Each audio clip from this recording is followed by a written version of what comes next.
সূর্যের আপাতগতি। সূর্যের আপাতগতি অর্থাৎ আপাতভাবে মনে হয়, কিন্তু বাস্তবে তা কিন্তু ঘটে না। ঠিক যেমন চলন্ত বাস থেকে কিংবা ট্রেন থেকে মনে হয় গাছপালা ঘরবাড়ি সব পিছন দিকে সরে যাচ্ছে, অথবা নাগরদোলায় চললে মনে হয় সব কিছুই ঘটছে, তেমনি পৃথিবী পশ্চিম দিক থেকে পূর্ব দিকে আবর্তন করে বলে আপাতদৃষ্টিতে সূর্যকে প্রতিদিন পূব আকাশ থেকে পশ্চিম আকাশে চলাচল করছে বলে মনে হয়। এটা সূর্যের দৈনিক আপাতগতি। যদি পরীক্ষায় আসে সূর্যের দৈনিক আপাতগতি কী, তাহলে এখান থেকে এত দূর অবধি লিখতে হবে, বা একটু ছোটো করে লিখলেও হবে। তারপরে পৃথিবীর কর্কটক্রান্তি রেখা এবং মকরক্রান্তি রেখা সম্পর্কে আলোচনা। হেলানো অক্ষরের জন্য পৃথিবী কিন্তু কক্ষপথে এমনভাবে কাত হয়ে ঘোরে যে বছরের বিভিন্ন সময় পৃথিবীর বিষুব রেখা, কর্কট ক্রান্তি রেখা, 23.5 ডিগ্রি উত্তর অক্ষরেখা এবং মকরক্রান্তি রেখায় 23.5 ডিগ্রি দক্ষিণ অক্ষরেখা সূর্যের লম্বরশ্মি পড়ে, মানে সূর্য লম্বভাবে পড়ে, আর সেখানে কিন্তু গরমকাল হয়। ফলে আপাতত মনে হয় যে সূর্য পৃথিবীর বিষুব রেখা থেকে উত্তরে কর্কটক্রান্তি রেখা পর্যন্ত এবং দক্ষিণে মকরক্রান্তি রেখা এটাই সূর্যের বার্ষিক আপাতগতি বা রবিমার্গ। রবি শব্দের অর্থ হচ্ছে সূর্য, পথ শব্দের অর্থ হচ্ছে পরিক্রমা। বছরের দুটো দিন অর্থাৎ 21শে মার্চ ও 23শে সেপ্টেম্বর বিষুব রেখায় সূর্যের লম্বরশ্মি পড়ে। আরও দুটো দিন 21শে জুন কর্কটক্রান্তি রেখায় এবং 22শে ডিসেম্বর মকরক্রান্তি রেখায় সূর্যের লম্বরশ্মি পড়ে। 22শে ডিসেম্বর থেকে 21শে জুন 6 মাস ধরে সূর্যের আপাতগতি হলো উত্তরায়ণ। অর্থাৎ 22শে ডিসেম্বর থেকে 21শে জুন পর্যন্ত যে 6 মাস সূর্যের উত্তর আপাতগতি, সেটাই হলো উত্তরায়ণ। একইভাবে 21শে জুন থেকে 22শে ডিসেম্বর পর্যন্ত 6 মাস ধরে সূর্যের দক্ষিণমুখী আপাতগতি হলো দক্ষিণায়ন। অর্থাৎ বছরের দুটো দিন কিন্তু পড়ে, সেটা 21শে মার্চ থেকে 23শে সেপ্টেম্বর বিষুব রেখা সূর্যের লম্বরশ্মি পড়ে রেখা এবং 22শে ডিসেম্বর মকরক্রান্তি রেখায় সূর্যের লম্বরশ্মিভাবে পড়ে। পৃথিবী তো গোল, সব জায়গায় কিন্তু সমানভাবে পড়ে না। যখন কর্কটক্রান্তি রেখায় যখন খুব গরম পড়ে, আবার মকরক্রান্তি রেখায় কিন্তু ঠান্ডা হয়। আবার মকরক্রান্তি রেখায় যখন গরম পড়ে, তখন কিন্তু কর্কটক্রান্তি রেখায় কিন্তু গরম হয়, মানে গরম ঠান্ডা উলটপালট হয় পৃথিবীর দুই রেখায়। 21শে জুন থেকে 22শে ডিসেম্বরে 6 মাস ধরে সূর্যের দক্ষিণমুখী আপাতগতি হলো দক্ষিণায়ন।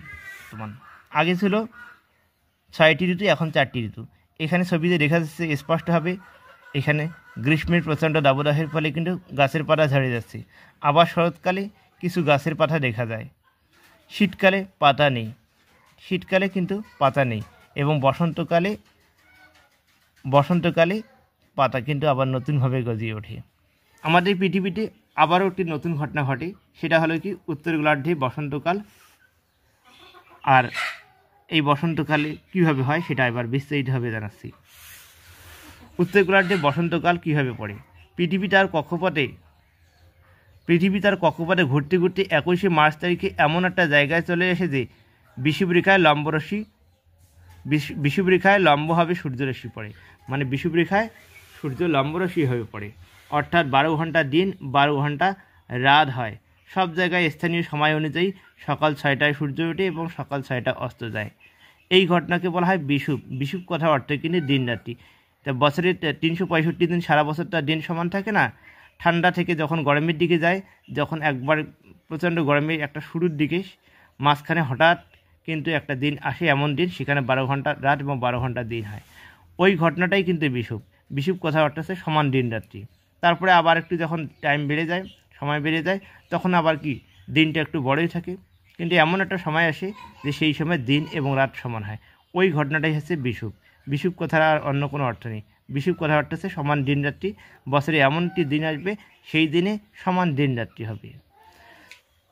দিন ও রাত প্রায় সমান হয়। এই সময় মার্চ মাসে আবহাওয়াটা থাকে গরম এবং ঠান্ডার মাঝামাঝি, না গরম এবং না ঠান্ডা। উত্তর গোলার্ধে এই সময় বসন্তকাল। 21শে মার্চের বিষুবকে উত্তর গোলার্ধে বসন্তকালীন বিষুব বলা হয়। দিন এবং রাত যে সমান হয়, সেখানে না গরম না ঠান্ডা, বসন্তকালের মতো। তাই এই গোলার্ধের বসন্তকালে 21শে মার্চের বিষুবকে কিন্তু বসন্তকালীন বিষুব বলা হয়। এখান থেকে শর্ট প্রশ্ন আসে, দিন ও রাত সমান হওয়ার ফলে গরমও হয় না, ঠান্ডাও বেশি হয় না। এই ঘটনাটাই হচ্ছে মহাবিষুব। মানে শীতকাল যাওয়ার পর কিছুদিন পর দেখা যাবে যে না ঠান্ডাও নেই আবার গরমও নেই, এই ঘটনাটাই হচ্ছে মহাবিষুব। 21শে জুন 21শে জুন পৃথিবী নিজ কক্ষপথে এমন একটা জায়গায় আসে যে উত্তর গোলার্ধে কর্কটক্রান্তি রেখায় 23.5 ডিগ্রি উত্তর অক্ষরেখা, তার উপর লম্বভাবে সূর্যরশ্মি পড়ে। অর্থাৎ 23.5 ডিগ্রি উত্তর গোলার্ধে 23.5 ডিগ্রি অক্ষরেখায় সূর্যরশ্মি লম্বভাবে পড়ে। এই দিন উত্তর গোলার্ধের দিন সব থেকে বড় আর দক্ষিণ গোলার্ধে সব থেকে ছোট হয়। পৃথিবীর সব জায়গায় কিন্তু সমানভাবে কিন্তু দিন রাত সমানভাবে হয় না।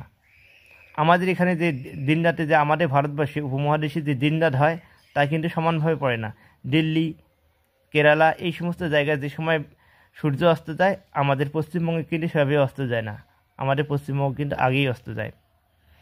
তাই পৃথিবীর ক্ষেত্রে তো আবার অন্যরকম হবে, যেমন আমেরিকা মহাদেশ কিংবা রাশিয়া এই সমস্ত মহাদেশ কিন্তু কম বেশি কিন্তু আছে আমাদের থেকে 12 ঘন্টা। আমাদের এখানে যেখানে যখন হয় রাত সেখানে হয় দিন, আবার ওখানে হয় যখন হয় দিন সেখানে আমাদের এখানে হয় রাত। তাই 21শে জুন কর্কট ক্রান্তি রেখা, এই 21শে জুনকে কর্কট সংক্রান্তি বলা হয়। আর কুমারীবৃত্তে আবার 24 ঘন্টায় অন্ধকার থেকে 21শে জুনকে কর্কট সংক্রান্তি বলা হয়। তাই দিন রাত সমান হওয়ার পরেও উত্তর গোলার্ধে এবং দক্ষিণ গোলার্ধের মধ্যে ভাগ আছে। 21শে জুন পৃথিবী নিজ কক্ষপথে এমন একটা জায়গায় আসে যে উত্তর গোলার্ধে কর্কটক্রান্তি রেখায় 23.5 ডিগ্রি, কুমারীবৃত্তে 24 ঘন্টায় অন্ধকার থেকে। উত্তর গোলার্ধের দিন সব থেকে বড় আর দক্ষিণ গোলার্ধে সব থেকে ছোট হয়। উত্তর গোলার্ধে যখন দিন সব থেকে বড় হয়, দক্ষিণ গোলার্ধে সব থেকে আবার দিন সব থেকে ছোট হয়। এই ঘটনাটাই কিন্তু হচ্ছে কর্কট সংক্রান্তি এবং মকর সংক্রান্তি। কুমারীবৃত্তে 24 ঘন্টায় সূর্যকে দেখা যায়, আর কুমারীবৃত্তে 24 ঘন্টায় সূর্যকে অন্ধকার থাকে, সূর্যকে দেখা যায় না। 21শে জুনকে কর্কট সংক্রান্তি বলা হয়। এখানে ছবি দিয়ে বোঝালে সব থেকে ভালো হবে। সূর্যরশ্মি এখানে পড়ছে, এখানে সূর্যরশ্মি লম্বভাবে এখানে পড়ছে, তাই 23.5 ডিগ্রি উত্তর অক্ষরেখায় পড়ছে। এখানে 0 ডিগ্রি নিরক্ষরেখা, এটা হচ্ছে দক্ষিণ অক্ষরেখা। তাই এখানে যখন আমাদের এখানে উত্তর গোলার্ধে যখন প্রচণ্ডভাবে সূর্যকে রেখেছে, প্রচণ্ডভাবে রোদ পড়ে এবং প্রচণ্ড রোদ নয়, রোদ পড়ে। দক্ষিণ গোলার্ধে যখন উত্তর গোলার্ধে যখন রোদ পড়ছে তখন দক্ষিণ গোলার্ধ অন্ধকার, আবার এই উত্তর গোলার্ধে যখন এই দিকে আসবে দক্ষিণ গোলার্ধে তখন অন্ধকার থাকবে।